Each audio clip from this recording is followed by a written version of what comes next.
Hi, everyone. This is Pam Torrey from Ingage, and you're listening to the Engaged podcast. We know tech is changing the way people market and sell now more than ever. And on this show, I sit down with sales and marketing thought leaders and experts to learn how you can create, share, and measure your way to success. Today, we're sitting down with Samantha McGuinness, the founder of Enabled and the Home Remodeling Face-to-Face Marketing Network. Samantha has years of experience helping businesses in the home improvement and services space navigate the intersection of technology and personal connection, a balance that's more critical than ever. From rethinking the role of home shows to leveraging tech without losing the human touch, Samantha will share her insights into what's working and what isn't when it comes to building meaningful relationships with homeowners. Thanks for joining us today, Samantha. Hi, thank you for having me. I'm really excited to have you on because you're, first of all, a newer partner to us at Ingage. So I don't think a lot of our customers have necessarily met you.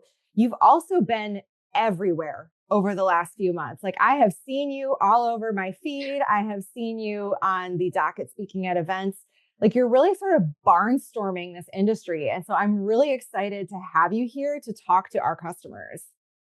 I'm very excited to be here. And yes, we've been, on the back end of things for a very long time. And over the last year, we've definitely been pushing forward the services that we offer. And it's been a pleasure to get to know so many incredible people in this industry. Well, so you've been helping companies in the home improvement space navigate these complex challenges for years, as you said, sort of in the background, unseen. Can you kick us off by sharing a bit about your background and what inspired you to found Enabled and the face-to-face marketing network? Absolutely. So, as I had mentioned a second ago, I've been working in the home remodeling industry for over a decade. I have ran face to face marketing departments in various companies, basement renovation companies, landscape construction companies. And I was really fortunate to build the Renewal by Anderson of Greater Toronto back in 2015 from the ground up. So, I built their event shows retail program. And the company was very much a startup when I was hired. There were no walls in our office. It was like from the ground up. And um, so we got to use events and home shows as a way to generate revenue at some of the lowest costs in the industry.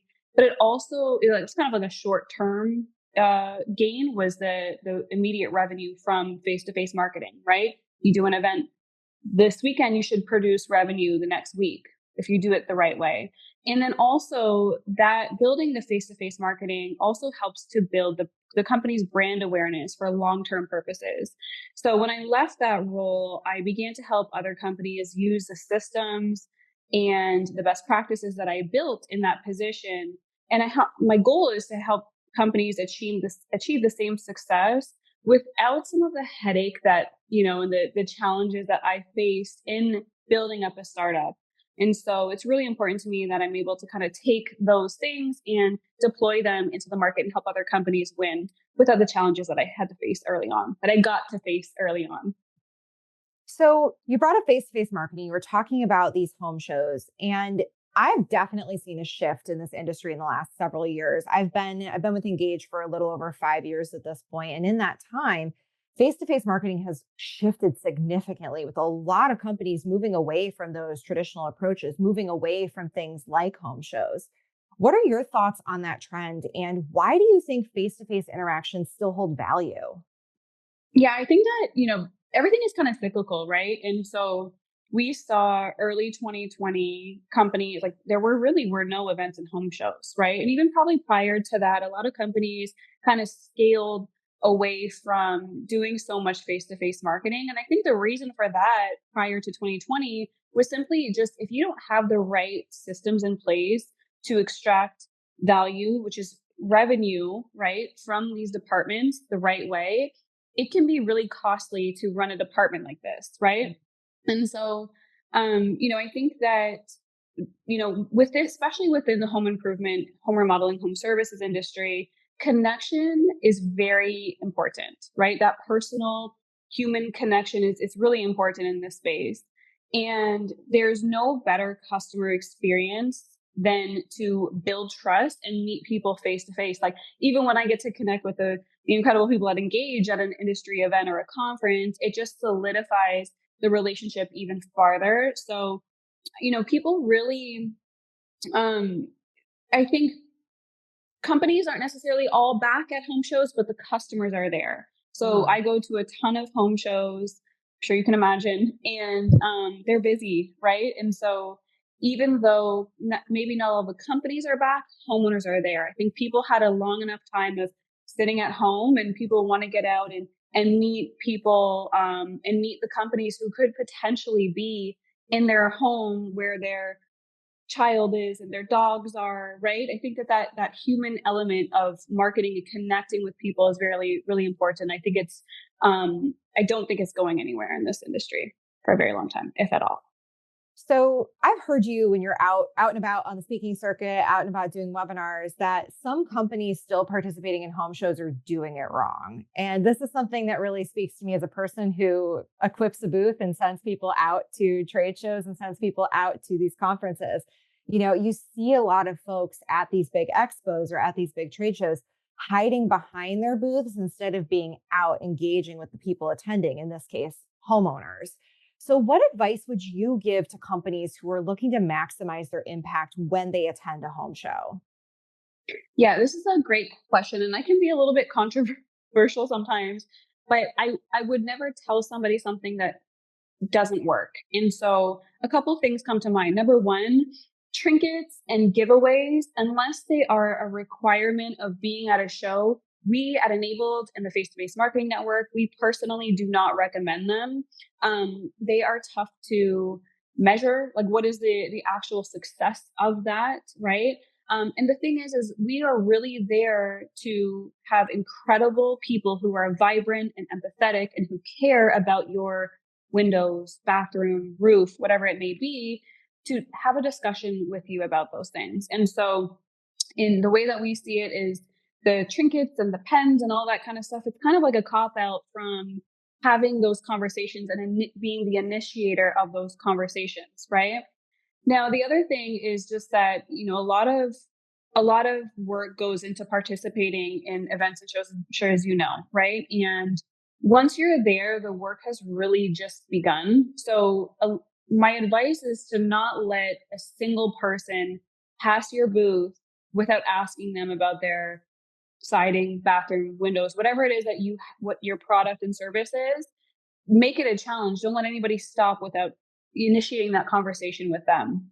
And I think sometimes people, by human nature, avoid the hard work that really produces the maximum results, right? And it's really simple stuff, but I think sometimes it's uncomfortable, right? Unless that's a part of your standard of how you do things. And just another key area to focus on is having the right team, and a team that is dedicated specifically to qualifying and scheduling appointments on the spot at events and shows. I see a lot of companies, they kind of sit in their booth and almost like a hope that nobody approaches them, right? And that is not going to drive any sort of result. So it's really important that you have a team that's specifically on site to help homeowners with whatever their needs may be. So, I want to switch gears a little bit because you have expertise across multiple topics, and I want to pick your brain a little bit more on some of these other topics. So, we've seen an influx of tech companies entering the home improvement, home remodeling space over the last several years, present company included. But a lot of these companies seem to struggle with how deeply personal this industry is, how truly face to face this industry is. So, how can companies strike a balance between leveraging technology, but also maintaining that personal touch that homeowners expect? Absolutely. So tech is so important for efficiency. And we leverage tech. We use Engage, that's a tech platform that we love and we use. And just with that said, we can't lose sight of a really great customer experience, which does require empathy. And so companies should really consider their customers' journey, right? Or their prospects' journey from start to finish. What does that look like? And so I think it's really important to take time, maybe take a step back from your business and put yourself in your customers or your prospects' shoes and think about, at what point will they have questions? What would those questions be? and then get ahead of those by creating the experience around that. So, my goal, my company is I don't like for people to have to come and ask me anything. My account executives and my team here, we want to be leading our customer down a path. That's what, we're in business to do, is to help them. We don't want you to have an extra job in following up with us ever. Right. And so we certainly leverage technology to do those things, but it does take our human, God-given brains that allow us to come up with what will you as a human be needing to know, right? AI can't tell us that right now. And so I think it's just really important to create those touch points, and to, you want to definitely leverage technology. It can help you do things a lot faster, but it's not worthwhile to lose out on that customer experience while doing so. Yeah, something I talk about all the time with our customers is that while I say we, even though I don't do this, we install, dozens of roofs a month. We are operating at scale. The customer that we're talking to does this once, maybe twice in their entire life. Good point. And you absolutely need the technology to be able to run your business to scale, to be able to take on the number of jobs that you need to be profitable and to grow. But that customer is doing something they've never done before. And they really do need that personal touch. They need to be able to get their questions answered. And no, they don't want to chase you. That is not something they have an interest in doing, because they could call the next guy on the list and get somebody out to answer their questions right away. Right. And, customer service is marketing, right? And so I think that's another point too, is just when you do a really great job for people, you shouldn't have to market so much, right? Mhm. Pretty much all of our business comes in from referrals. I know, I do some speaking engagements and things like that, but the majority, if not all of our business, comes from referrals, somebody who's worked with us prior. And I think that that's a really great testament that a lot of, especially in home remodeling, think about it, your customers have neighbors, right? And so I think just providing that really great customer experience is it's the best type of marketing you could ever do. So, along the vein of marketing technology, lead aggregators have become a really big part of this industry. And I've seen that, but they focus purely on data and efficiency. So, how can businesses rethink their approach to leads to create a more white glove experience and to really foster stronger customer relationships from the beginning? Yeah. So my first point just to this question, Pam, is that I believe in having a strong marketing mix, right? So yes, I think that every home remodeling company should do events, home show, and retail store partnerships. However, I also think that companies should still use other marketing sources, right? So there's my disclaimer before I answer this question. Now, I think that the most white glove experience, again, very biased, that you could provide a homeowner or prospect with is a face-to-face interaction. And the reason why is it allows you to control your entire customer's experience from first point of contact all the way to post installation. And that's because they are dealing with humans, and you can train all of these things, right? So I think that, when it comes to all the different lead sources, I can't necessarily speak to those, but I do think that a human being should be managing the customer experience no matter where the lead is coming from. Yeah, I actually ran into this. I was talking to somebody who's not related to home improvement at all. They're in a completely different industry, but they ran into a situation where they turned on an AI solution to Mhm. handle a specific part of their business. And it sort of went haywire because there was no human oversight to the specific task that the AI was trying to complete. And like it started learning bad behavior from the system, it learned all the things that you don't want it to do instead of the ideal solution. And so I really think that I want to call out that nugget that you just said, like there needs to be a human touch involved, even if you're going to automate some things, you need to have a Absolutely. person. Absolutely. So along those lines, like you and I both know that personalization is super critical in this space, but I feel like a lot of our customers are under pressure to scale. They're under pressure to become as efficient as possible so they can run as many leads a week as possible. They can close as many sales, install as many jobs. So what strategies do you recommend for achieving both personalization and efficiency, especially in these face-to-face scenarios?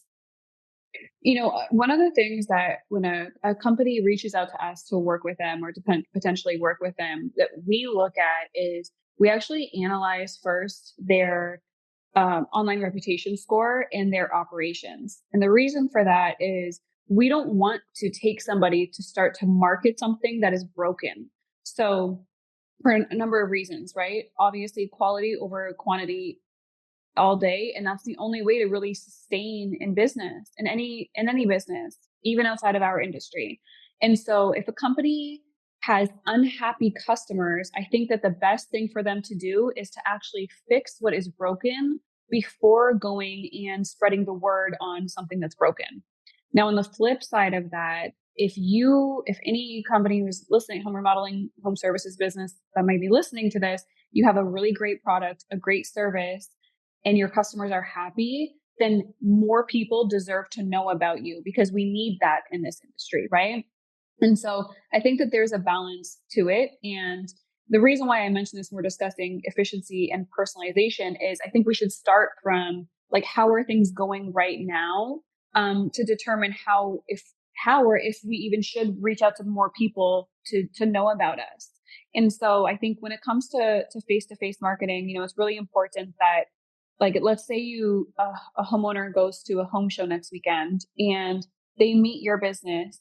And they schedule a free at-home consultation. The first thing that they're going to do when they get home is they're going to look you up online and see what other people are saying about you. So the most important thing is making sure that we're providing an exceptional experience for our customers, the people who do buy from us, before we start to, replicate what we're already doing. Mm. Yeah, I wouldn't even wait until I got home. I'd literally be like walking away and Googling them. So it's like a very important thing to make sure that your digital house is in order before you start Absolutely. trying to do anything else. Absolutely. So, And here's the thing, you don't need millions of reviews. It's just you need to be doing the reviews typically will reflect the service that you're providing, right? And so my point is just make sure that you are providing a really great service first. And then if you have that, every home remodeling company, as far as I'm concerned, should be in every single street fair, food festival, event, retail store they can get into a partnership with, and just be everywhere, right? mhm. Wherever there could be homeowners, once you have that really great product and service. Yeah, the squeaky wheel gets the grease when it Absolutely. comes to home remodeling. So I make everybody answer a classic question here when they come on our podcast. So as we move into this new year, what trends or shifts do you think home improvement companies should focus on to stay competitive and to better connect with their customers? Yeah, I'm going to give you the most biased answer possible. So, the best way for any home remodeling, home services business to connect with their customers is to be where their customers are in real life. I know I had mentioned this early on. It is the fact that this industry is so personal. So if I have somebody who's going to spend 3 days in my home replacing all my windows where my baby is, and my husband and my dogs, whatever pets you may have, or your in-laws are there, whatever the case, you want to trust these people, right? The people who are there. And, being able to control your customer experience to really let them know who you are as a business should happen from the first point that they contact you.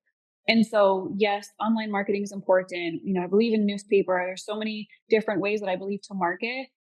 This specific marketing source, face-to-face marketing, events, home show, retail store partnerships, is the best way to create that customer experience rather than just kind of be subject to whatever happens. And so, extremely biased, very honest though. I think that there's so much room for this. Look, I've taken companies from zero to $10 million in revenue strictly from event shows and retail store partnerships. And I will tell you the majority of that income is coming from non-traditional events. So street fairs, food festivals, it's really great because the homeowners who are there, they might know that they have to do something about their bathroom, for example, right? But they're just kind of like, they haven't gotten to going online and searching yet.